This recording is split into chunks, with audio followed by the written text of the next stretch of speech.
గులాబీ పార్టీ ఎమ్మెల్యేలు కారు దిగి హస్తం గూటికి చేరుతున్నారు. కానీ కమలం వైపు ఎందుకు చూడట్లేదు? అసలు బీజేపీతో ఎవరైనా టచ్లో ఉన్నారా? ఉంటే వాళ్ళెవరు? తమ పార్టీలోకి రావాలనుకుంటున్న కారు పార్టీ ఎమ్మెల్యేలకు బీజేపీ పెడుతున్న కండిషన్స్ ఏంటి? ఆ కండిషన్స్ వల్లే బీజేపీకి దూరంగా వెళ్ళిపోతున్నారా? తెలంగాణ రాజకీయాల్లో అసలేం జరుగుతుంది? Watch this story. 10 ఏళ్ల తరువాత ప్రతిపక్షంలోకి వచ్చిన బీఆర్ఎస్ లో ఎమ్మెల్యేలు ఉండలేకపోతున్నారు. అధికారం లేకపోవడంతో గులాబీ పార్టీ ఎమ్మెల్యేలు ఒక్కొక్కరుగా అధికార కాంగ్రెస్ పార్టీ గూటికి చేరిపోతున్నారు. కాంగ్రెస్ ఆపరేషన్ ఆకర్ష్ కు అట్రాక్ట్ అవుతున్నారు. ఇప్పటికే పలువురు ఎమ్మెల్యేలు ఎమ్మెల్సీలు కారు దిగి హస్తం గూటికి చేరుకున్నారు. మరికొందరు రెడీగా ఉన్నారని సమాచారం.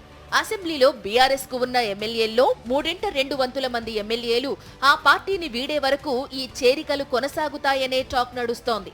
బీఆర్ఎస్ శాసనసభాపక్షాన్ని సీఎల్పీలో విలీనం చేసుకునే వరకు నడుస్తుందని అంటున్నారు.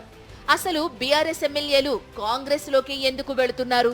కేంద్రంలో అధికారంలో ఉన్న బీజేపీ వైపు వెళ్లేందుకు బీఆర్ఎస్ ఎమ్మెల్యేలు ఎందుకు ఆసక్తి చూపడం లేదనే చర్చ జరుగుతోంది. కాంగ్రెస్ అంటే నచ్చని బీఆర్ఎస్ ఎమ్మెల్యేలు కొందరు కాషాయ కండువా వేసుకోవడానికి సిద్ధంగా ఉన్నారని కూడా ప్రచారం జరుగుతోంది. అయితే పార్లమెంటు ఎన్నికలకు ముందు మాజీ మంత్రి మల్లారెడ్డితో కలిసి ఒకరిద్దరు ఎమ్మెల్యేలు బీజేపీ నేతలతో సంప్రదింపులు నడిపారని తెలుస్తోంది.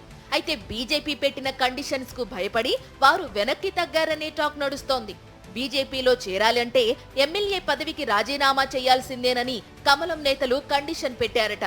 రాజీనామా చేసి వస్తేనే కాషాయ కండువా కప్పుతామని తేల్చేశారట. ప్రస్తుత పరిస్థితుల్లో రాజీనామా చేసి పోటీ చేస్తే గెలుస్తామో లేదో తెలియదు.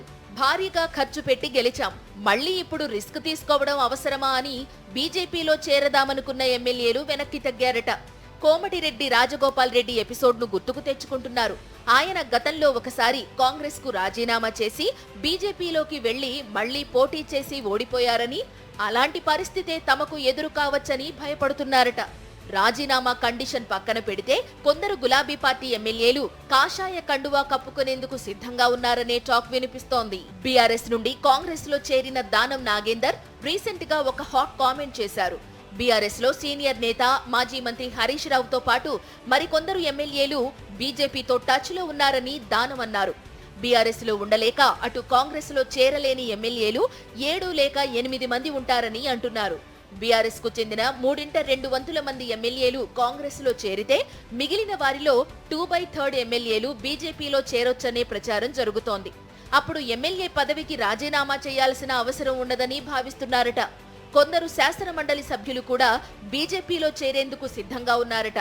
తెలంగాణ పాలిటిక్స్ లో భవిష్యత్తులో ఎలాంటి పరిణామాలు జరుగుతాయో చూడాలి.